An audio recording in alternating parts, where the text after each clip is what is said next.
December চলে আসছে আর ঘুরতে যাব না এটা তো হতেই পারে না। তাই আজকের ভিডিওতে আমরা চলে গেছি কেকের রাজ্য আগারগাঁওতে for a really good street food tour. Without any further delay let's get into the video. So আজকে আমরা যতগুলো স্টল দেখাবো প্রত্যেকটা হচ্ছে আইসিটি টাওয়ার আর নির্বাচন ভবনের একদম অপোজিটে।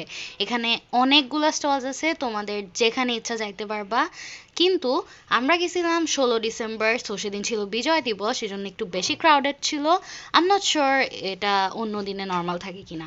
সো আমরা রোডের মুখেই একটা স্টলে ফার্স্টে চলে গেছিলাম অ্যান্ড ওদের খাবারগুলো অনেস্টলি অনেক অ্যাফোর্ডেবল ছিল। তোমার বাজেট অ্যারাউন্ড 1000 টাকার মতো রাখলে পার পার্সন তোমরা অনেক কিছু খাইতে পারবে। অ্যান্ড আমরা ফার্স্টে নিয়েছিলাম ওদের মোমোটা, যেটা 100 টাকায় 6 পিস দেয় অ্যান্ড এটা অনেস্টলি ভালো ছিল খাইতে, কিন্তু ওদের র্যাপিংটা একটু স্ট্রং হতে পারতো। সাথে যে সসগুলো ওগুলোর সাথে পেয়ার করে you can easily rate it like 8 out of 10।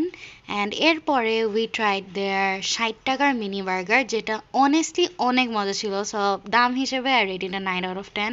And তোমরা কিন্তু ফ্যামিলি নিয়ে যাবা, নাহলে এত কিছু খাইতে পারবা না। সো এরপরে we also tried there chicken cheese Sharma, যেটার দাম ছিল 150 টাকা। অ্যান্ড এটা তো অনেস্টলি আমি চিজের কোনো ফ্লেভার পাই নাই, but as a shawarma it's pretty decent and খাইতে অনেক বেশি ভালো ছিল। So I rate it almost like 9 out of 10.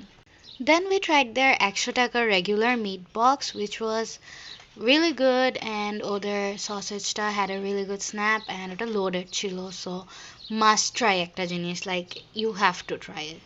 এরপর my dad also bought their 70 টাকার masala fried chicken, যেটা দাম তো honestly worth it, and আমার কাছে খেয়ে এটা 7.5 out of 10 লাগছে, so like fraction আছে, and also the খাবারগুলো কিন্তু একটু greasy আছে, so make sure to have a tissue with you. এরপর আমরা finally cake try করছি, which Agargao is really famous for, and ওদের butterscotch কেকটা honestly অনেক ভালো ছিল। I rated an 8 out of 10, and orange flavor জিনিস আমি usually avoid করি, but something in this cake really made me change my decisions, and আমার কাছে এই কেকটা পুরা 9 out of 10 লাগছে। They also had some sort of rasmalai cake, যেটা আমার কাছে actually মনে হয়েছে যে মজা হবে, so ইনশাআল্লাহ আমি নেক্সট টাইম ট্রাই করবো। এখন I feel like কেন ট্রাই করি নাই।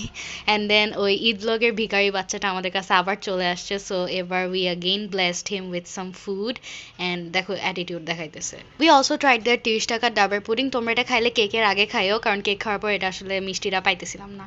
অ্যান্ড ওদের কাছে কিন্তু খাবার দাবার ছাড়াও আরও অনেক স্টলস আছে, যেমন আমরা এখান থেকে চুড়ি কিনছিলাম, এক পেয়ার পড়ছে 100 টাকা। দেন আমরা গেছিলাম দোসা গ্র্যাব করতে, যেটা আমি লাইক সবচেয়ে বেশি ক্রেভ করছিলাম, অ্যান্ড এই 90 টাকার ক্যাব দোসাটা অনেস্টলি অনেক মজা ছিল, আর ওদের নারকেল চাটনিটা just top notch. Then we tried their fuchka, যেটা রেগুলারটা ছিল 50 টাকা, অ্যান্ড দই ফুচকাটা মাস্ট ট্রাই, এটা 100 টাকা হিসাবে পারফেক্টলি ওয়ার্থ ইট।